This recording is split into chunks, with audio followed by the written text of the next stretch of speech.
자, 봅시다. 우리 한국사 기출문제 풀이를 한번 해보도록 합시다.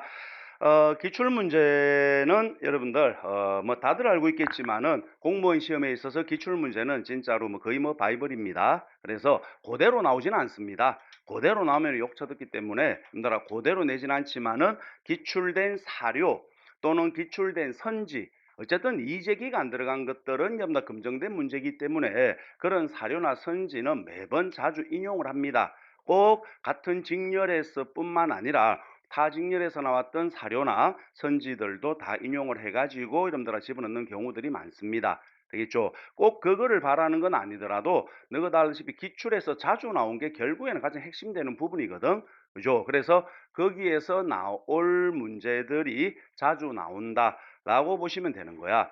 됐죠? 그래서 우리가 기출을 쭉 풀어보시면서는 여러분들아 어느 주제에서 문제가 어떤 식으로 나오고 있는가라는 것을 확인하는 시간입니다. 됐죠? 그지? 그래서 이게 여러분들이 뭐 짜다리 답을 찾는 그런 시간은 아니죠.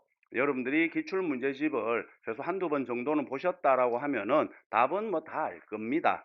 그죠? 본인 인지하지 못하더라도 여러분들아 몸이 기억하고 있기 때문에 답은 찾습니다. 그래서 이 문제 답을 내가 다 찾았다라고 해가지고 아싸 나는 끝났구나 라고 생각할 필요 없습니다. 알았죠? 그냥 답을 찾아내는 과정이라든지 그 주제를 보고 반드시 그 주제를 피드백해야 되는 겁니다. 그래서 우리가 학원에서 수업 중에 문제 풀이하는 거는요, 진짜 답 찾는 시간이 절대 아닙니다.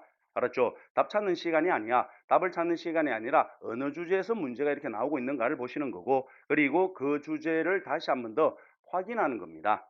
되겠지? 그지? 요 과정을 반드시 거치셔야 됩니다. 그래서 문제풀이는 답을 찾는 시간이 아니라 어느 주제냐라는 것을 확인하고 꼭 반드시 여러분들아 복습을 하십시오. 그래서 그 주제를 본인이 알고 있던 본인이 몰랐던 그 주제를 다시 여러분들아 뒤져가지고 읽어보시기 바랍니다. 되겠죠? 그지? 그렇게 해서 여러분들아 정리를 해 나가는 시간이지 답 찾는 시간이 아니다라는 것을 기억을 하시고, 자, 그리고 우리 요 기출 문제는 올해 나왔던 기출문제를 중심으로 작년, 그 다음에 여러분들아 재작년에서 한 3개년, 그리고 좀 뭐 한두 개 정도는 더 멀리도 갔습니다만은, 그러니까는 각 여러분들아 단원마다 출제되는 주제들이 있습니다. 되겠죠? 근데 거기서 자주 출제되는 게 있고 자주 출제 안 되는 게 있습니다. 그래서 자주 출제되는 부분은 문제를 한 두 개, 많이 뽑았을 경우에는 세 개 정도를 뽑았고, 그 다음에 일반적으로 보통 주제별로 하나 정도 뽑았습니다. 됐나? 그래서 전체가 약 한 200문제 조금 더 될 겁니다. 됐나요? 그지? 요렇게 해서 여러분들아 문항을 제가 쓰고 골라놨습니다. 그래서 이게 기출문제 전부 다는 아니다. 전부 다는 아니고 주제별로 나올 것들을 뽑아 놓은 겁니다. 그러니까 그것들을 다시 한번 더 정리를 하시고 확인을 하면서 여러분들 머릿속으로 다시 한번 더 여러분들이 암기하는 시간을 가진다라고 보시면 될 거야. 됐다. 자, 그러고 여러분들아, 우리 보통 문제를 진행하다가 제가 중간에 한 번씩 확인 문제를 풀어볼 겁니다. 그러니까는 여러분들 모의고사 시기에 문제를 한번 드릴 겁니다.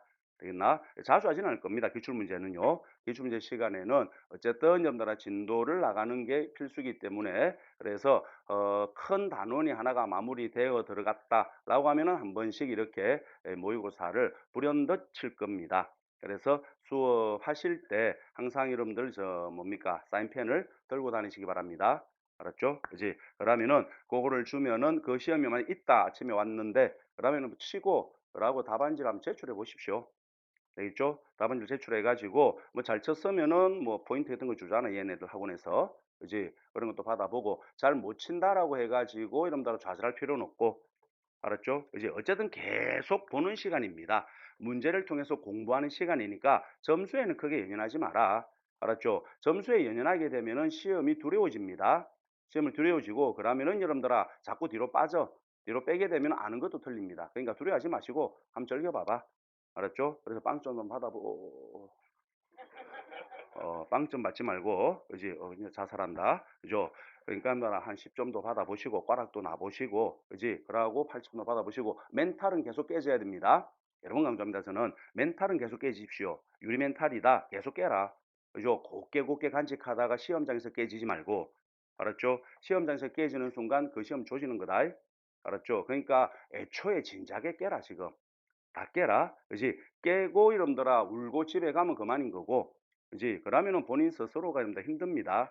깨지면 다시 주워 담아라. 본드가 붙이고. 그지? 또 깨지고 또 깨지고. 자꾸 깨지다 보면은 여러분들아 좀 덤덤해집니다. 한 50점 받아도 그냥 덤덤하다. 그죠? 왜냐면 너가 한 과목 치는 게 아니거든. 5개를 쳐야 됩니다. 실제로 시험장에서. 그러니까 하나 못 쳤다고 해가지고 멘탈 박살 나버리면 여러분들아 네 과목이 다 조집니다. 알았죠? 근데 중요한 거는 내가 어려웠다 그러면은요, 대체적으로 다 어렵습니다. 나만 어려운 거 아닙니다. 다 어려워요. 그러니까 중요한 건 여러분들 거기서 한 과목이 어렵다 그래가지고 멘탈이 와자작 깨져버리면은 네 과목 자체가 다 박살나버리고 그러면은 여러분들 떨어지는 거죠. 되겠죠? 그러니까는 어렵다라고 해가지고 절대 나만 어렵다고 생각하지 마라. 알았죠? 다 어렵다고 생각하십시오. 그지? 다 어려운 겁니다. 내가 답을 못 쓰고 있다. 쟤도 못 쓰고 있습니다. 옆에 쟤도. 그지? 여러분 제가 수업할 때마다 하는 이야기지만은 아닌데 제가 보니까 쟤는 막 휘파람 불면서 뭐 슥슥슥 쓰던데요. 라고 하는 거 그 낙사하는 겁니다. 그죠? 낙서하고 있는 거야. 씨발 카미스 막 이렇게. 그지? 절대 풀고 있는 거 아니다. 알았죠? 그러니까 그런 마음가짐을 가지십시오. 그러고 쉽다 그러면은 나만 쉬운 거라고 생각하세요. 쟤들은 씨발 다 모르는 겁니다. 나만 알고 있는 겁니다. 라고 이런다라 마인드를 바꿔라. 실패하는 사람들의 공통적인 마인드 중에 하나가 쉬우면 다 쉽다고 생각합니다. 다 쉽다라고 내면 쉬운 게 아니라 다 맞출 건데 씨발 이라고 있고 어려우면 나만 어렵다고 생각합니다. 되겠지? 그러면은 정말 시험 치기가 어려우시니까 그런 것들을 지금 계속 연습하십시오. 알았죠? 그런 마인드를 가져보려고 노력해 보십시오. 성격이 바뀌면 사람이 죽으니까 안 되고, 그지? 그냥 계속 깨져라. 깨져가지고 계속 붙이고 하십시오. 그래서 지금 차라리 어려운 문제를 많이 풀어보라는 거다. 알았죠? 그래서 나중에 너가 예상 문제 풀이 들어가면 다 깨질 겁니다. 그죠? 예상 문제 들어가면 평균 50 잘 안 넘어갑니다. 그죠? 다 박살 난다. 그때 다 깨져라. 다 깨지고 붙이고 깨지고 붙이고 하면은 여러분들아 실제로 시험장에서 시험은 굉장히 쉽게 보입니다. 알았지? 그지? 그러니까 애초에 그냥 여러분들 쉬운 문제 찾아가지고 스스로 자위하지 마시고 애초에 많이 깨져 보십시오. 됐다? 그지? 자, 어쨌든 이렇게 해가지고 우리가 수업을 진행을 해 나가보도록 하겠습니다. 자, 그럼 여러분들 제일 첫 장부터 한번 보도록 해보죠. 자, 보시면은 여러분들아 1번 문제인데 요거는 문제 거의 안 나오는데 이제 작년 경찰에서 한번 나왔던 바로 뭐가 있습니까? 역사의 바른 이해라고 하는 단원입니다. 역사의 바른 이해라고 하는 단원에서는 문제가 크게 세 가지 주제를 가지고 나올 수가 있다 그랬다. 하나는 뭐가 있다 그랬습니까? 역사란 무엇인가라는 거죠. 되겠죠. 역사란 무엇인가라는 가지고 하나 낼 수가 있는데 이거는 역이라는 글자가 가지고 있는 역사의 의미와 사라는 글자가 가지고 있는 역사의 의미를 구별하는 문제예요. 되겠죠. 역 그러면은 여러분들아 한자로 흐를 역자를 쓰고 있다 그랬지. 그지? 독일어로는 여러분들 게슈테라고 하는 말을 가지고 있는 이게 바로 역인데 그럼 역이라는 의미의 역사는 뭘 말하는 겁니까? 객관적인 과거 사실이죠. 객관적인 과거 사실은 모두가 역사입니다라는 의미야. 알았죠? 그지? 그럼 역사가는 과거에 일어난 일들을 객관적으로 증명을 하는 거지. 실정주의라 그러죠. 그러고 한번 증명된 역사는 뭐니? 세월이 지나도 절대 변하지 않지. 불변의 역사요. 라고 이야기하는 겁니다. 되겠죠? 그래서 우리는 역의 관점의 역사를 뭐라고 이야기합니까? 라고 하면은 사실로서의 역사 이렇게 표현하는 거죠. 별 거 없잖아. 이런 역의 관점, 객관적 과거 사실을 강조하는 역의 관점의 역사를 이야기했던 대표적인 인물은 랑케라는 사람이죠. 됐다. 근데 실정주의 사학의 아버지라고 하는 요게 역의 관점의 역사를 말하는 거야. 이에 반해서 사회 관점의 역사는요. 한자로는 글쓸 사자고 영어로는 히스토리에서 그 어원을 가지고 있다 그랬지. 요런 사회 관점의 역사는 뭘 강조하는데 주관적인 현재 역사가들의 재구성을 여러분들아 역사다라고 하는 게 사회관점이야. 그러니까 역사라는 것은 과거에 일어난 요거 이건 그냥 말 그대로 사실일 뿐이야. 일이야 일. 그죠? 이건 그냥 일이야. 이 일들 중에서 현재 역사가가 가치가 있다고 생각되는 일, 의미가 있다고 생각되는 일을 자신의 생각을 반영해서 기록을 해놓죠. 그지? 기록을 해놓으면 그 기록한 그게 역사라는 거야. 이건 그냥 과거에 일어난 사실일 뿐이고. 알았죠? 그래서 우리는 사회관점 역사를 뭐라고 이야기합니까? 이걸 기록으로서의 역사 이렇게 이야기하는 거지.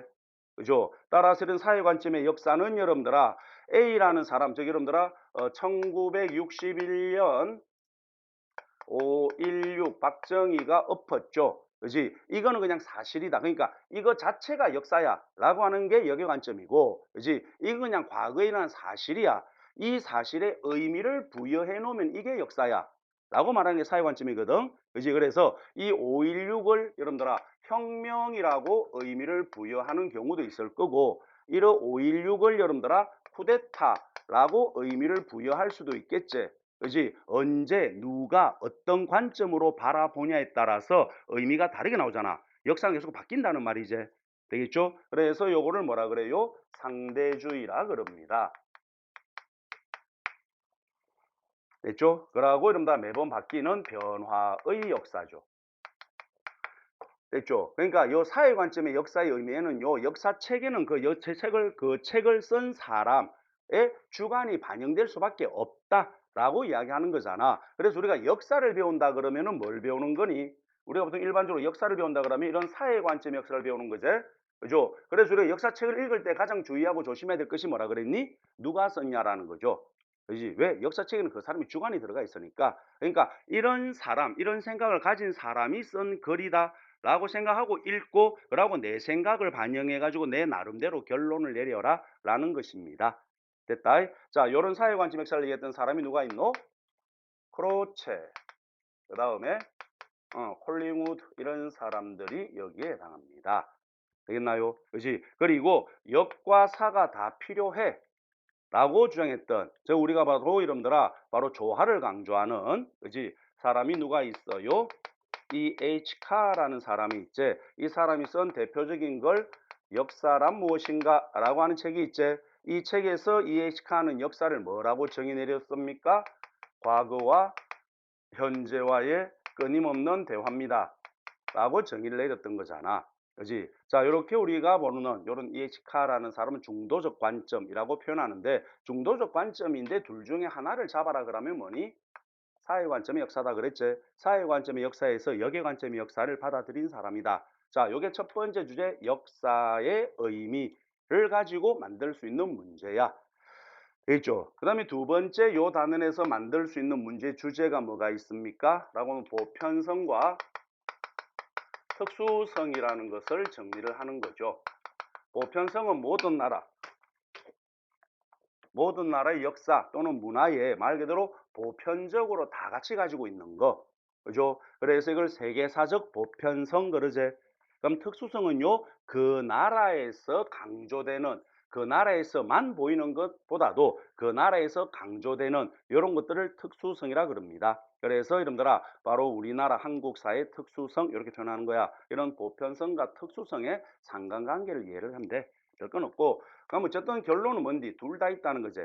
모든 나라 역사 속에는 보편성도 있고 그다음에 특수성도 가지고 있는 거야. 따라서 우리가 한 나라의 역사를 바라볼 때 가장 조심하고 바라봐야 될 것이 바로 뭐라 그랬니? 둘 다 인지하고 된다는 거다. 그래서 개방적, 민족주의적 관점에서 봐야 된다 그랬죠. 개방적이라는 말이 무슨 말이고? 보편성. 그지? 우리나라에도 있거든. 그렇죠? 그지? 그다음 민족주의는 뭐니? 특수성.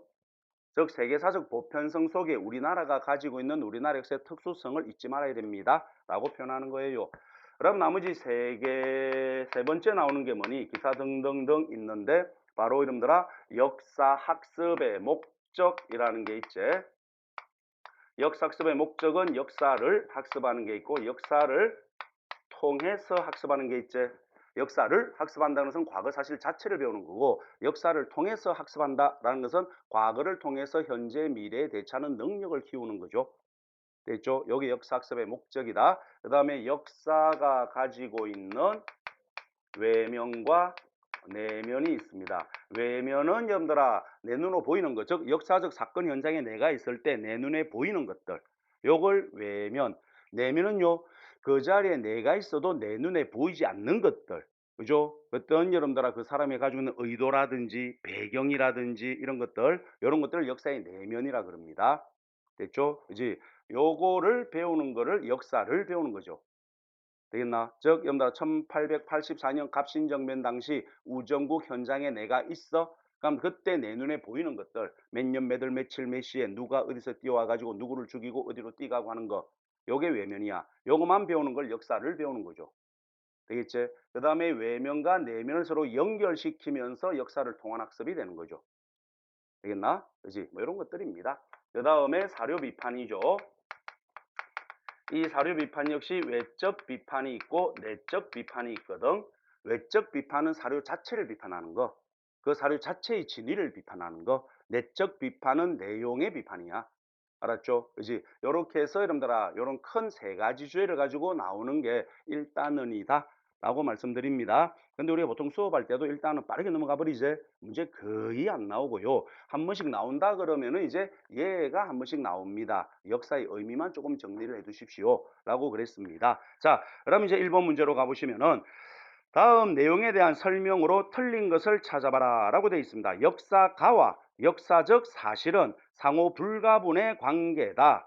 뗄 수 없는 관계제. 그래서 사실을 갖추지 못한 역사가는 뿌리가 없다라는 거제. 즉 이게 무슨 말이고, 사실을 갖추지 못한 역사가 이겁니다. 이게 없는 역사가는 필요 없잖아. 이거 쓸 게 없는데 뭐. 되겠지? 그지?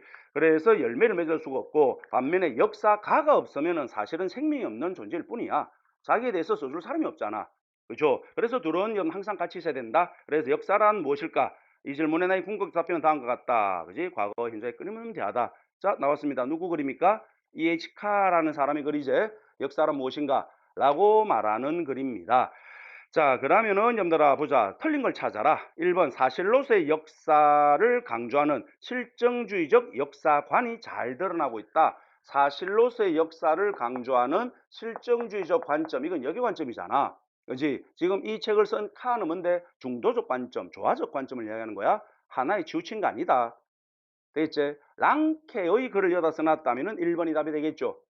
되겠지? 그지? 자, 그 다음에 이번에 역사는 사실과 기록이라는 두 가지 측면으로 이루어져 있다. 과거와 현재와의 대화라 그랬지? 그 다음에 카가 쓴 글이고요. 역사가의 주관적 해석 과정은 객관적 과거 사실만큼이나 역사를 형성하는 데 중요하다. 그러니까 과거 사실도 중요하고, 그 다음에 이런다 뭔데? 그 과거 사실을 자기 생각을 담아서 글로 남기는 것도 필요하고. 됐나? 그죠? 그래서 답이 1번이 되는 거고, 요 문제는 여러분들아, 여기에서 나온 문제, 오랜만에 나온 겁니다. 그지? 그 디비다가 경찰에서 이제 끄집어 온 거다. 됐죠? 그러니까 요 세 가지 중에서 나올 수 있다. 라고 보시면 돼. 자, 그 다음에 2번 문제로 들어가 보겠는데, 자, 여기서는 이제 두 번째 단원입니다. 우리 보통 역사 두 번째 단원이 뭔데요? 선사시대와 국가의 형성이라는 부분이 이제 선사시대와 국가 형성이라고 하는 단원입니다. 이 단원은 크게 세 가지 주제로 나누어져가 있지. 하나는 뭐니? 선사시대 이야기. 하나는 뭐요? 역사시대 이야기. 하나는 뭐요?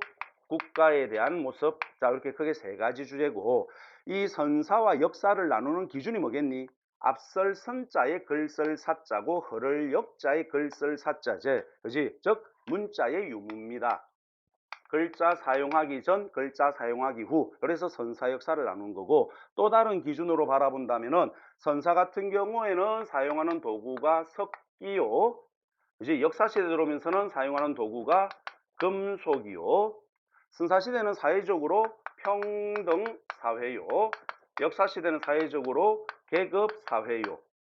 이런 식으로 선사와 역사를 크게 나눌 수가 있는 거야. 그럼 이런 선사시대는 너가 다 알다시피 뭐가 있어? 구석기 시대, 중석기 시대, 신석기 시대로 구분이 되죠. 되겠나?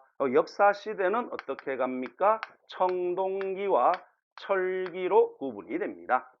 됐죠? 이런 청동기 시대와 철기 시대로 나누어지는 이런 것이야. 그러고 이런 선사와 역사는 사실 전부 다 무슨 문제입니까? 유물, 유적 문제입니다. 그냥. 알았죠? 이 시대에 대해서 이야기해 놓은 저에 남아있는 사료가 없거든. 그러니까 사료를 가지고 문제를 만들 수가 없는 파트예요. 그러니까 이 부분은 다 유물을 찾든 유적을 찾든 이런 유물과 유적이 어느 시대니 그 다음에 이 시대에 이 유물이 있다면 이 유물을 가지고 우리가 판단할 수 있는 사실이 뭐니 이런 것들을 가지고 문제를 만드는 파트입니다. 됐죠? 그지? 자, 이렇게 구분이 되고, 그 다음에 너그 나라 기준으로, 저기 이제 보편성을 가지고 나눈 거다. 보편적으로 선사 역사를 구분한 거야. 그럼 너그 나라 특수성에 의해서 선사 역사를 나누면은, 너그 나라의 문자가 사용되었습니다라는 것을 판단할 수 있게 한 유물이 뭔데? 붓이죠. 그 붓이 발견된 유적이 어딥니까? 경남 창원에 있는 다호리 유적. 그렇죠. 그 다호리 유적은 어느 시대 유적이니? 철기 유적이다. 알았죠? 따라서 우리나라에서 발견된 유물을 기준으로 본다면은 우리나라 선사 시대가 여기까지 갑니다. 알았죠? 그래서 너희들이 문제를 풀어보는데 다음 중 우리나라 선사 시대에 대한 설명이다. 잘못된 거 찾아라. 라고 했는데 선지의 청동기 시대에 대한 이야기가 있다고 해서 무조건 틀렸다라고는 하지 마십시오. 알았죠? 설명이 틀리면 틀린 거지 청동기 시대를 이야기한 거라서 틀린 건 아니다. 우리나라 선사는 청동기까지다 라고 보시면 됩니다. 됐죠? 자, 이렇게 하나 잡으시고 그 다음에 국가 형성이잖아. 국가 형성에는 여러분들아 너희 나라 최초 국가가 뭐더노? 고조선. 고조선은 무슨 시대? 청동기 시대에 만들어졌지. 그리고 철기 시대에 망한 나라야. 이 고조선과 같은 국가, 너희 나라 최초 국가 고조선과 같은 국가 형태를 뭐라 부르디? 군장국가 또는 성읍국가 이래 부르죠. 그럼 군장국가 또는 성읍국가가 가지고 있는 특징이 뭐디? 왕이 없다. 알았죠? 왕이 없습니다. 그런데 너거 보시면은 고조선에 이제 왕이 등장이 시작하지. 고왕, 준왕, 부왕, 준왕 같은 왕이 등장을 하죠. 그죠? 그럼 이제 군장국가에서 뭘로 넘어가는 거야? 연맹왕국이라는 체제로 넘어가는 겁니다. 그래서 이름들아 고조선이 망하고 난 이후 너그 나라 여러 나라들이 등장을 하는데 얘들은 당연히 철기시대제 고조선이 철기시대 망했으니까 그죠? 그리고 고조선이 처음에는 군장국가로 가다가 왕이 등장을 하죠. 왕이 등장을 하는 형태의 국가를 연맹왕국이라 그래. 그럼 연맹왕국의 특징은 뭐니? 왕은 있지만 힘이 없는 국가 형태요. 라고 보시면 됩니다. 자, 요렇게 해서 크게 세 가지 주제를 가지고 문제를 낼 수 있는 게 이 두 번째 단원입니다. 되겠죠? 그지? 지금 첫 번째 단원, 두 번째 단원에서 문제 그렇게 안 나오죠? 그지? 많이 나오면은 한 두 개 정도 나옵니다. 알았죠? 여기에서 하나, 그 다음에 여기에서 하나 해가지고 많이 나오면 두 개야. 되겠죠? 저 앞에 거는 거의 안 나옵니다. 거의 안 나오지만 이렇게 한 번씩 툭 나오기도 하기 때문에 알고는 계시고. 됐죠? 자, 그러면은 이렇게 우리가 두 번째 단원에서 문제가 출제되는 주제들이 나올 수 있다라는 걸 먼저 기억을 해라 그랬다. 그러니까 항상 제가 강조하는 게 뭔데 제목을 먼저 기억해 주십시오 그랬어. 이 제목이 단순한 목차가 아니라 문제가 출제될 수 있는 주제들이다 그랬다. 그죠? 그럼 이제 문제 이번 한번 봐봐봐. 자, 우리나라 구석기와 관련된 설명 중에서 가장 옳지 않은 것을 찾아봐라. 그럼 여러분들아 선사시대 중에서 구석기를 가지고 낸 문제 아니야. 되겠죠? 그러면은 이 뭐 사실 뭐 크게 쓸 필요도 없지만 구석기 시대를 보자. 구석기 시대는 너그 나라의 BC 70만 년 전으로 거슬러 가는데 뭐 다른 거 없다 그랬잖아. 정치, 경제, 사회, 문화로 나누어 정리하라 그랬지. 정치, 경제, 사회, 문화야. 구석기 시대는 뭐 정치라고 할 건 없잖아. 그냥 편의상 정치로 나눈 거지 도구죠. 그럼 구석기 시대 사용한 도구는 뭐요? 뗀석기다. 되겠죠? 뗀석기야. 그리고 뗀석기를 어떻게 제작하느냐? 에 따라서 여러분들아 전기, 중기, 후기 구석기로 나누죠. 그지? 전기 구석기는 하나의 석기를 가지고 모든 용도에 다 쓸 때를 말한다 그랬다. 그지? 중기 구석기는 하나의 석기를 가지고 하나를 만들 때요. 후기 구석기는 동일한 모양의 석기를 여러 개 제작할 수 있을 때요. 그러니까 아니지. 이 후기 구석기를 보통 뭐라고 부르더노? 중석기요. 라고 부른댔습니다. 됐죠? 그 다음에 여러분들아 어떻게 쓰니? 에 따라서 여러분들 어떻게 사냥용과 조리용으로 나누죠. 사냥용이다 그러면 이름 보면 나오잖아. 주먹도끼, 집게, 찌르게. 조리용 그러면 뭐가 있더노? 자르게, 긁게, 밀게 이런 것들. 됐죠? 자, 이런 정치 뗀석기야. 경제는요. 구석기 시대 경제는 수렵, 어로, 채집이제, 자연경제요. 수렵, 어로, 채집의 자연경제를 합니다. 이런 자연경제를 하기 때문에 구석기 시대 사회는 뭐하더노? 이동생활이요. 항상 먹을 거 찾아 돌아다녀야 되지. 되겠죠? 항상 먹을 찾아서 돌아다녀야 되기 때문에 여러분들아 구석기 시대 유적지는 어떻니? 한 곳에 몰려있는 경우가 잘 없죠. 굳이 몰려있는 데를 찾아보자 라고 한다면은 여러분들아 석회암지대야 동굴이 많이 형성되어 있는, 알았죠? 이런 곳에 주로 그나마 좀 많지 전반적으로 흩어져 있죠. 이동하고 있거든. 그죠? 그래서 이런 구석기 시대 유적지, 구석기는 유적지를 좀 기억해 두십시오 라고 그랬습니다. 구석기는 유적지 말고는 장난칠 거리가 별로 없고요. 유적지 말고 장난을 치면은 다 맞춰요. 되겠어? 그래서 유적지를 한번 챙겨놔 봐라. 가장 기본 유적지가 뭐가 있다 그랬습니까? 가장 기본 유적지가 발굴석 뼈성상이라 그랬지. 발굴석 뼈성상이야. 발굴이야, 발굴. 그지? 구석기 유적지가 발굴이 되지. 발굴이 된, 한반도 최초로 발굴이 된 건 웅기 굴포리, 남한 최초로 발굴이 된 건 공주 석장리, 인골이다. 한반도 최초로 인골이 발견된 유적은 덕천 승리산 동굴, 남한 최초로 인골이 발견된 유적은 단양 상시리 바위건을 유적이야. 그래서 기본적으로 발굴석 뼈성상 깔아놓고 이름들아 구석기 시대 대표적 유적지의 특징들을 조금 기억을 해 두셔야 돼. 이거 말고는 구석기는 틀릴 거 없다 그냥. 됐죠? 자, 어쨌든 이동생활을 하게 되고 이동생활을 하기 때문에 집을 지을 이유가 없죠. 비만 피하면 됩니다. 동굴. 동굴이 없다 그러면 막집을 짓고 사는 거죠. 그래서 강가나 바닷가 쪽에 막집 짓고 삽니다. 됐죠? 그 다음에 여러분들아 사회적으로는 아까 말했다시피 평등사회야. 평등사회제. 그런데 누구는 있니? 지도자는 있습니다. 지배자가 없는 겁니다. 알았죠? 지배자가 없는 거지 지도자는 있습니다. 자, 요게 구석기의 사회 모습이야. 그럼 구석기 시대 문화 들어가면은 뭐가 있겠어? 여러분들아 주술적 의미로 가는 거죠. 별건 없고. 예술은 예술인데 주술적 의미의 예술로 가는 거죠. 이게 구석기 이야기 아니야. 돼 있어? 자, 그럼 문제 한번 봐봐봐. 1번에 너그나라 구석기 시대 대표적 유적으로는 평남 상원 검은모루 동굴, 그 다음에 연천 정곡리, 그 다음에 공주 석장리가 있습니다. 유적지 가지고 끌고 나왔죠. 알았지? 그치? 상원 검은모루 동굴, 그럼 어떤 의미를 가지고 있니? 상원 검은모루 동굴 그러면은 어떤 의미를 가지고 있노 이게? 당시 너그나라 기후를 알 수 있다 그랬다. 알았죠? 그래서 지금으로 치면은 아열대 지방에 살고 있는 이제 뭐 코끼리라든지 원숭이 이런 동물들의 화석이 발견된 거야. 그래서 아 당시 너그나라 한반도가 지금처럼 이런 온난한 기후가 아니라 아열대성 기후였구나 라는 걸 판단할 수 있는 유적지. 연천 전곡리 그러면 어떤 의미를 가지고 있노? 연천 전곡리는 전부 다 나온 전곡리랬다. 전부 다 나온 전곡리. 무슨 말이고? 라고 하면은 모비우스 학설이 부정이 됐다라고 이야기를 하죠. 서양학자 모비우스라는 사람이 뭐라 그랬어요? 구석기의 문화는요, 그지? 유럽의 구석기 문화와 아시아의 구석기 문화가 다르다라고 이야기했거든. 유럽의 구석기 문화는 아슐리안형의 주먹도끼 문화다라고 이야기를 했고, 아시아 쪽의 구석기 문화는 뭐라고? 집게 문화다라고 이야기했단 말이야. 이게 모비우스 학설입니다. 그래서 구석기는 유럽과 아시아 문화가 달라라고 했는데 너그나라 연천 전곡리에서는 다 나왔습니다. 알았죠? 그래서 전부 다 나온 전곡리랬다. 그래서 모비우스 학설이 부정되었다라고 하는 게 여러분들아 바로 뭔데? 연천 전곡리 유적입니다. 됐죠? 자, 그 다음에 공주 석장리 말했다시피 여러분들아 발굴석 뼈승상 이제 기본 유적이다. 그지? 한반도 즉 남한에서 최초로 발굴이 된 유적이야. 남한 최초로 발굴된 유적이면서 동시에 어떤 의미를 가지고 있노? 가장 전형적 구석기 유적이라고 그럽니다. 알았죠? 뭔 말이니? 여기에서는 너그나라 전기, 중기, 후기, 구석기 유물이 다 발견됩니다. 지층에 따라서.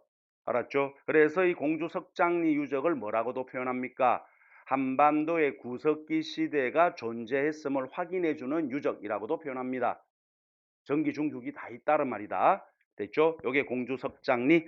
자, 그럼 보통 이제 문제를 조금 까리하게 만든다라고 하면은 요 유적지 3개를 던져놨는데 그 중에 하나를 뭐 신석 유적지를 던진다든지 청동 유적을 끼워서 틀리게 만드는 경우가 있다는 말입니다. 알겠지? 안 그러면 하나 유적지를 써놨는데 그 유적지의 설명을 틀리게 하기도 합니다. 알았죠? 요건 간단한 문제고요. 이건 간단한 문제고 조금 문제를 애매하게 만든다라고 하면 그런 식으로 만들 수 있어. 한 서너 유적지를 던져놔 놓고 다른 시대 유적지를 집어넣든지 하나 유적지고 구석 유적지가 맞는데 설명을 틀리게 만들든지 됐죠? 그렇게도 나오니까 다시 말하지만 구석기는 유적지를 한번 챙겨놔 보십시오. 자, 그 다음에 동굴, 바위 그늘에 살거나 강가 막집을 짓고 살았습니다. 그렇지? 강가 바닷가에 막집 그러면은 구석기다. 강가 바닷가에 움집 그러면은 신석기다. 다음.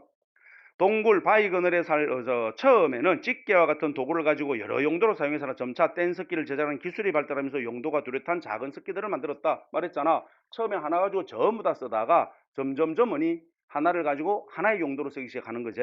이렇게 발달해 나가더라라는 말입니다. 다음 4번에 주먹, 도끼, 그 다음에 자르개 등은 사냥도구고 긁게, 밀게 등은 대표적인 조리도구다라고 돼 있죠. 그지? 틀렸지? 그지? 서로 바뀌었잖아. 자르개, 긁게, 밀게, 요게 여러분들아 뭐고, 뭔데? 조리도구고, 그지? 주먹, 도끼, 집게, 찌르개, 요게 사냥도구죠. 됐나? 그죠? 그래서 주먹, 도끼, 자르개가 사냥도구가 아니라 자르개가 나가야 된다. 됐죠? 그지? 자, 이렇게 보시면 됩니다. 그래서 답이 4번 되는 거죠. 됐나요? 다음 문제를 보자. 한국의 선사시대에 대한 설명으로 가장 적절치 않은 것을 찾아보세요. 다시 말씀드리지만 너그 나라 기준으로 선사시대는 청동기까지랬습니다. 됐죠? 자, 그러면은 거기 선제 청동기가 들어왔다고 해서 무조건 틀린 건 아니라는 말이다. 자, 1번 해보자. 중기 구석기 시대 몸돌에서 떼어낸 돌조각인 격지를 잔솔질하여서 석기를 만들었습니다. 바로 중기구석기제. 그지? 그래서 같은 요 하나에 딱 쥐고 있으면 요걸 이렇게 탁 쳐가지고 톡톡 떼내는 거야. 그지? 톡톡 떼내가지고 이런 것들을 사용해서 석기를 만들었었고, 두 번째, 신석기 시대의 제주 고산리, 양양 오산리 등에서 목책, 환호 등의 시설이 만들어졌다. 제주 고산리 유적, 양양 오산리 유적이 신석기 시대 유적지는 맞습니다. 근데 여러분들아, 목책, 환호라는 게 뭐니? 이건 방어시설이다. 알았지? 목책은 이제 뭔데 담을 세운 거고 성벽을 세운 거고 환호라는 것은 주변에 이렇게 막 고랑을 깊게 파놓은 거지. 이거 방어시설들입니다. 이런 방어시설들이 만들어졌다는 것은 전쟁을 한다는 거고 너희들아 전반적으로 정복전쟁이 시작되는 건 언제니? 청동기 이후죠. 그래서 여러분들아 앞에는 맞는데 뒤에가 틀린 거죠. 그 다음에 여러분들아 천신석기 시대 백두산 일본에서 유입된 것으로 보이는 흑요석이 사용되었습니다. 특히 여러분들아 부산에 있는 동삼동 유적이죠. 부산 동삼동 신석 유적지에 보면은 흑요석으로 만든 도구들이 많이 발견이 되는데 이 흑요석으로 뭘 만들고 하는 것은 주로 일본 규슈 지방입니다. 그래서 당시 여러분들아 먼 바다까지 가서 물고기도 잡고 그 다음에 일본과의 교류도 있었을 것이다 라고 추측하는 유물이 됩니다. 다음 4번에 청동기 시대 어로 활동, 조개 채집 비중이 줄어들어 폐총이 많이 발견되지는 않습니다. 그죠? 청동기 시대에 들어가면서 경제적으로 뭐가 되더노? 농업의 전업화가 나오죠. 되겠죠? 그래서 여러분들아 이제 사실 농사에 주로 집중을 하고 나머지 수렵, 어로 채집은 조금씩 약해지는 거야. 됐나? 자, 그래서 요 구석기 시대 요거 가지고 우리가 답을 쉽게 찾을 수 있는 라고 이제 오답으로 나오는 게 청동기랑 철기 아니가죠. 신석기하고. 그지? 그럼 신석기 시대는 구석기랑 비교했을 때 언제로 가니? 여러분들아 BC 여러분들아 언제 신석기 시대 우리가 보통 그러면 신석기는 BC 8000년경으로 거슬러 가죠. 그지? 요게 신석기인데 똑같이 들어가면 됩니다. 정치적으로는 뗀석기가 아니라 뭘 쓰니? 간석기를 쓰고 라고 신석기 시대에 처음 등장한 도구로 뭐가 보이디? 토기라는 게 등장을 하제. 그지? 토기가 보입니다. 이 토기 신석기 시대에 만들어진 토기 중에서 가장 오래된 시기의 토기가 뭐가 있디? 이런 민무늬 토기가 있고 그 다음에 건무늬 토기가 있지. 얘가 신석기 시대 토기 중에서 제일 오래된 시기의 토기다. 그자? 그리고 신석기를 가장 대표하는 토기가 뭐가 있더노? 빗살무늬 토기가 있지. 이건 신석기 시대를 대표하는 거고 그러고 신석기 후기 그 다음에 청동기 초기를 걸고 있는 토기가 뭐가 있니? 라고 하면은 여러분들아 바로 덧띠 새긴 무늬 톡이라는 게 있고 빗살 무늬인데 바닥이 평평해지는 빗살 무늬가 나오지. 그죠? 그래서 평저형 빗살 무늬. 그지? 그 다음에 덧띠 새긴 무늬. 요런 거는 이제 신석기, 후기, 청동기, 초기로 이어져서 보이는 거죠. 됐나? 그지? 그럼 여기에서 말하는 빗살 무기는 보통 이렇게 바닥이 뾰족한 첨저형이라 그럽니다. 그지? 그럼 요거는 여러분들아 빗살 무늬인데 바닥이 평평한 평저형이라 그러죠. 이런 여러분들아 도구의 생김새 변화가 뭘 가져오는데 뭘 알 수가 있노? 주거지가 바뀌고 있다는 걸 알 수가 있다. 서서히. 알았죠? 강가 바닷가에 주로 살다가 여러분들이 이제 많이 바로 이제 농사 짓기 좋은 곳으로 움직이구나 라는 걸 알 수가 있는 부분이야. 자, 어쨌든 이런 토기가 있죠. 그 다음에 신석기 시대 때 또 도구로 뭐가 보이디? 가락바퀴. 그 다음에 뼈바늘이라는 게 있죠. 가락바퀴와 뼈바늘. 이거는 뭘 알 수가 있습니까? 신석기 시대 당시 직조 생활을 알 수가 있는 거제. 그죠? 요런 식의 도구들을 볼 수가 있고, 그 다음에 경제로 가면은요, 신석기 시대 경제 여전히 자연 경제가 주를 이룹니다. 자연 경제가 주를 이루고 있는데 뭐가 시작되는데 생산 경제가 시작이 되제. 그죠? 생산 경제가 시작이 된다. 농경과 목축이 시작이 되는 거야. 됐죠? 그지? 그럼 요때 여러분들아 농경 목축이라고 하는 생산 경제가 시작이 되고 있는데 요때는 주로 뭐요? 조, 피, 수수와 같은 아주 초보적인 밭작물 위주제. 벼농사는 아직 지어지지 않는다 그랬다. 알았지? 이런 초보적인 밭작물 위주로 농사를 짓고 이런 밭농사가 이제 진행이 되고 있습니다. 라는 사실은 뭘 통해서 알 수가 있는데 신석기 유적에서 그렇지 탄화된 조가 발견되거든. 그죠? 탄화미 그러면 안 돼. 탄화된 조가 발견됩니다. 어느 유적에서 나오더노? 평양의 남경유적하고요. 황해도 봉산의 지탐리 유적에서 발견이 되지. 그죠? 이런 것들을 통해서 아주 초보적인 형태지만은 농경이 시작되고 있구나라는 것을 알 수가 있는 거야. 됐죠? 자, 어쨌든 경제적으로 생산 경제가 시작이 되고 있죠. 중심은 여전히 얘가 중심이다. 얘는 시작되는 거다 이제 막. 알았죠? 그지? 그러고 이제 사회적으로는 어쨌든 생산 경제가 시작이 됐지. 근데 자연 경제와 병행이 되지.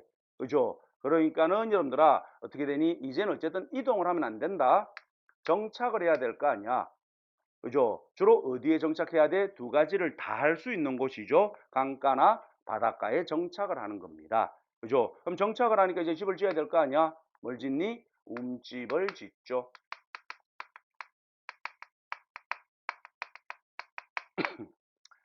됐죠? 그지? 이렇게 해서 이제 정착 생활 들어가는 거죠. 별건 없습니다. 그러고 여전히 신석기 시대도 평등 사회인 거고. 되겠죠? 그지? 그 다음에 여러분들아 신석기 시대 문화 들어가면은 똑같아. 역시 주술적 의미 예술이야.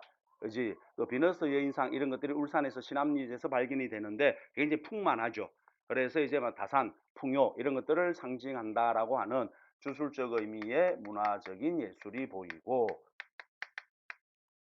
되겠죠? 그지? 그 다음에 여러분들아 뭐가 있더노? 라고 하면은 여러분들아 막 조개 껍질 가면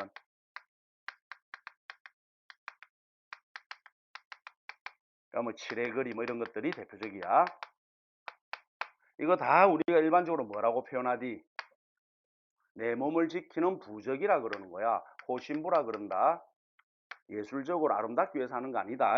알았죠? 호신부라고 이야기하는 이런 주술적 의미가 나와. 됐지? 그리고 농사가 시작됐잖아. 어쨌든 간에. 그러니까는 여러분들아 이제 자연으로부터 내 농사를 좀 지키고 잘 지내도록 여러분들 빌어야 되겠지. 절대적인 존재에 빌기 시작합니다. 원시 신앙이 발생을 하죠. 그럼 신석기 시대 때 발생했던 원시 신앙이 뭐가 있니? 애니미즘, 샤머니즘, 토테미즘 같은 게 있지. 애니미즘은 뭘 믿는 거니? 애니미즘은 자연물, 자연현상이다. 샤머니즘은 무당 주술이다. 토테미즘은 특정 동물입니다. 알았죠? 이런 원시 신앙이 등장한 게 언제? 신석기 시대부터 되겠네. 자, 이게 신석기죠.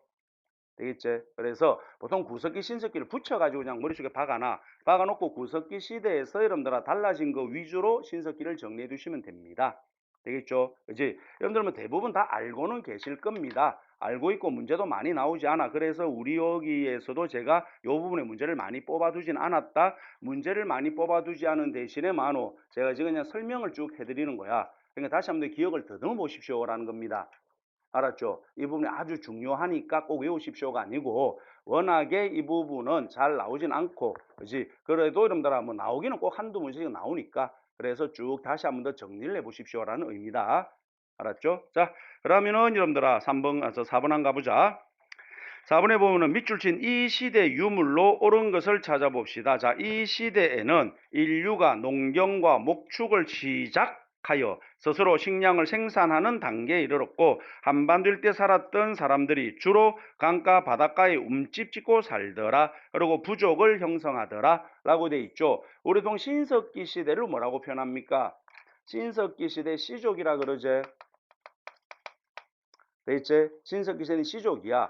바로 구석기 시대, 그지? 모계를 중심으로 이렇게 모여 사는 시족의 모습을 가지고 있어. 그러니까 이동을 하는데 혈연 단위로 이동을 한다는 거야. 어머니 중심으로. 그런데 신석기 시대 들어오면서는 뭐가 됩니까? 신석기 시대 들어오면은 바로 이 시족하고 시족이 혼인을 하죠. 왜냐하면 농사를 시작이기 때문에 제법 많은 노동력이 필요하거든. 그래서 시족끼리 결혼을 통해서 뭘 만들어? 부족 사회를 만든다. 이런 부족 사회를 만드는 계기가 된 게 바로 족외혼이라고 그러죠. 그래서 신석기는 족외혼을 통해서 부족 사회를 형성하는 거죠. 그래서 이 문제 박스에서 이야기하는 농경 목축이 시작된다.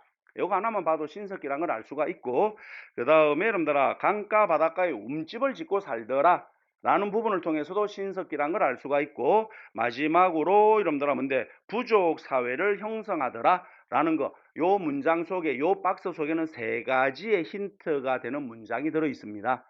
되겠죠? 그지? 자, 이렇게 해서 여러분들아 이 시대는 신석기다 라는 걸 알 수가 있겠지? 그러면 이 신석기 시대 유물을 찾아보십시오. 이건 간단하지? 4번이다. 빗살무늬 톡이잖아. 1번은 뭐겠니? 해시계다. 그렇지? 앙부일구입니다. 어느 왕 때 만들었노? 세종입니다. 앙부일구는 어느 나라 최초의 공중시계입니다. 알았지? 그지? 최초의 공중시계야. 사람이 다니는 길목에 만들어가지고 오며 가며 볼 수 있도록 한 시계라는 거다. 됐죠? 그 다음에 2번은요.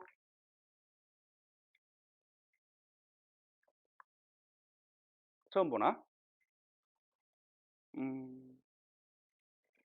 알 필요는 없어. 그 사이사이 손가락에 탁 이렇게 끼우는 거야. 거기 사이 들어갈 거 있지, 손가락. 그지? 삐죽삐죽하게 돼 있잖아. 그 사이 손가락 딱 치면 도로록 흔드는 겁니다, 이래. 방울입니다. 청동방울입니다. 제사도구입니다. 그죠? 그래서 자꾸만 막 흔들면서 이렇게 하는, 그죠? 탬버린 같은, 그죠? 내가 노래방을 만들었으면 이런 거 하나, 그죠? 해가지고 방방마다 쫙 비치해가지고 씨발, 그죠? 했을 텐데. 자, 이 청동방울이야. 돼 있죠? 청동기 시대 유물이고요. 3번은요. 이건 알지? 그렇지. 비파형 동검입니다. 역시 청동기 시대 때 대표적 무기 또는 의식 도구인 거제. 그렇죠? 자, 그래서 어렵지는 않아. 근데 이게 이제 소방직 문제라서 여러분들아 이렇게 이제 사진 문제도 나오고 합니다. 근데 소방직도 사실 사진은 거의 잘 나오지는 않는데 가끔 나오기는 해요. 근데 보통 일행 같은 경우에는 잘 안 나옵니다. 사진, 지도 이런 것들은 잘 나오진 않습니다. 잘 나오진 않는다. 근데 뭐안 나온다고 할 수는 없을 겁니다. 나올 수는 있을 거야. 그죠? 왜냐면은 여러분들아 올해 경찰 문제 3차 문제에도 갑자기 사진이 나오고 이제 소방 문제도 사진이 등장이 되고 이렇게 하고는 있어. 지금 타직렬에서 사진들이 종종 나오기 시작하니까 뭐 간단한 사진 정도는 눈에 좀 익혀두시기 바랍니다. 가락바퀴 이런 사진 있지? 대표적인 것들은 한번 눈에 익혀두시기 바래. 됐습니다. 다음 청동기 시대 유적, 유물에 대한 설명으로 옳은 것을 찾아봅시다. 라고 되어 있네. 이 청동기 시대의 유적과 그 다음에 유물을 보자라고 되어 있는데, 자, 청동기 시대하고 그 다음에 철기 시대죠. 청동기랑 철기랑은 기본적으로 뭐라 그랬니? 유물은 꼭 두 시대를 비교하십시오라고 그랬습니다. 알았죠? 유물은 두 시대 유물을 꼭 구분하시고 그 다음에 여러분들 그러니까 유물이다. 즉 정치 도구겠지. 그지? 요거는 꼭 청동기 철기는 구별해야 된다. 그리고 나머지 경제 사회 문화는 뭐니? 청동기 철기가 같습니다.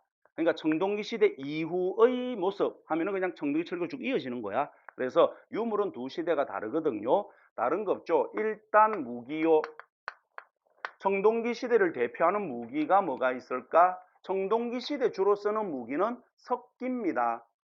알았죠? 그지? 우리 보통 뭐라 그럽니까? 간돌검이라 그러죠. 예전에 마제석검이라고 하는 게 있었는데 간돌검을 주로 씁니다. 알았죠? 그지? 그리고 간돌검과 더불어서 청동기 시대 때 주로 쓰는 게 뭐가 있다? 비파형 동검. 무기는 아니지만은 여러분들아 어떤 지배층의 권위를 상징하는 거친 무늬, 거울 뭐 이런 것들이요. 이게 청동기 시대야. 그럼 철기 시대로 들어가제. 철기 시대에 들어가면서 주로 사용하는 거는 뭘 쓰니? 철제 무기를 쓰죠. 그리고 청동으로 만든 제품이 완전히 한꺼번에 확 사라지진 않지. 점점점 연다 비중이 작아지는 거지. 그래서 이 비파형 동검의 형태가 세형 동검으로 바뀌어 나타나고 거친 무늬 거울은 잔무늬 거울로 등장을 하죠. 되겠죠? 이렇게 해서 바뀌어 가더라 라고 보시면 되고 그 다음에 농기구 청동기 시대 사용하는 농기구 역시 마찬가지 뭐니? 석기다, 반달 돌칼, 바퀴날 도끼, 홈자귀 같은 게 있죠. 그 다음에 철기 시대 사용하는 농기구는 당연히 철제 농기구를 사용을 합니다. 됐죠? 그래서 무기, 그 다음에 농기구, 그 다음에 토기요. 청동기 시대 사용하던 토기는요. 우리 신석기 끈트머리에 걸려있는 덧띠 새긴 무늬 토기 있지?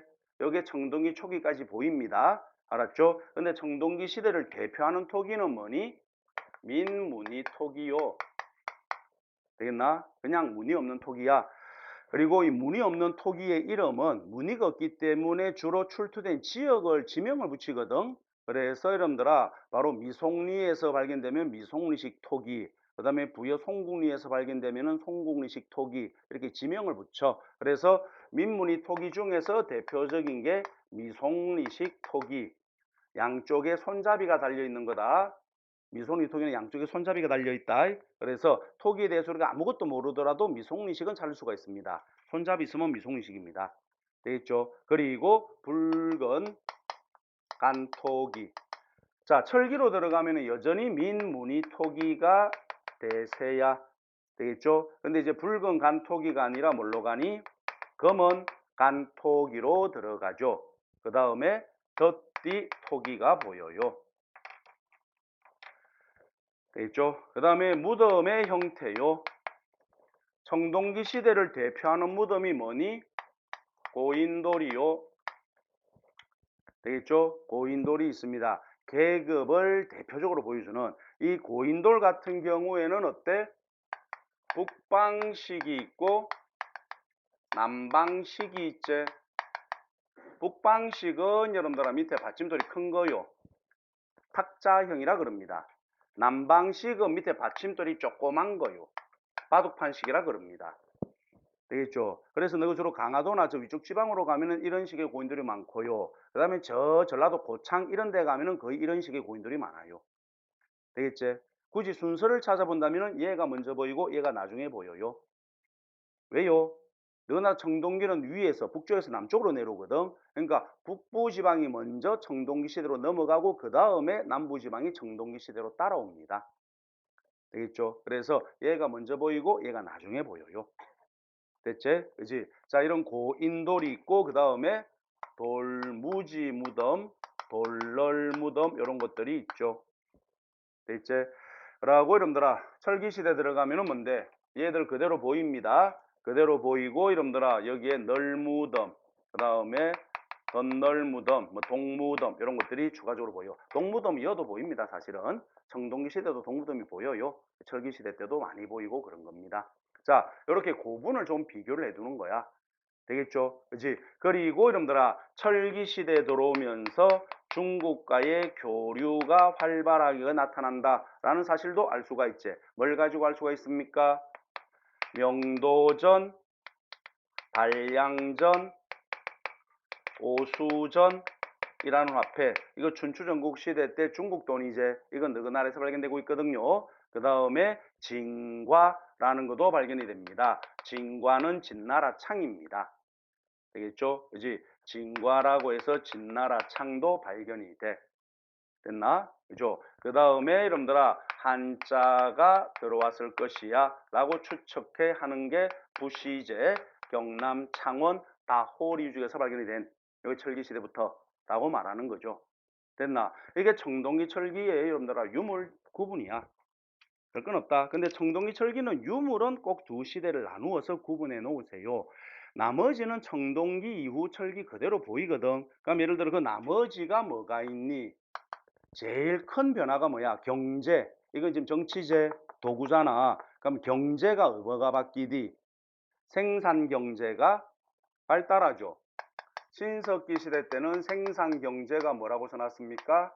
시작된다 그랬지. 청동기 들어오면서 생산 경제가 발달합니다. 어떻게 발달하는데? 라고 하면은 여러분들아 기본적으로 조, 피, 수수, 반농사제 신석기에 나오고 있었잖아. 그자? 이런 기본적인 조, 피, 수수 외에 뭐가 더 추가가 되더노? 청동기는 콩보리가 더 추가가 된다.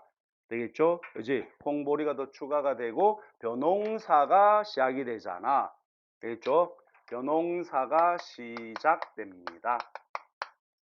그래서 청동기 시대 때부터 시작이 되고 이게 이제 철기 시대면서 발달하지. 그 발달하는 과정이 이제 고대, 중세, 조선 전기, 조선 후기 산업에 있어서 농업의 변화가 그 기술의 발달을 쭉 보는 거예요. 됐지? 그지? 자, 그러면은 이때 벼농사가 시작이 되고 있더라. 라는 것은 뭐니? 탄화된 미가 여기서는 발견이 되지. 그죠? 탄화미가 발견되잖아. 어디서 발견되더노? 부여 성공리 유적, 여주 허남리 유적에서 발견이 된다 그랬다. 그죠? 그리고 이런 벼농사가 일반적인 건 아니다. 이런 벼농사가 일반적인 건 아니지. 뭐라 그랬습니까? 일부 지역에서 실시가 된다 그랬다. 일부 저습지다. 이곳에서 시작이 되는 거죠. 되겠지? 그지?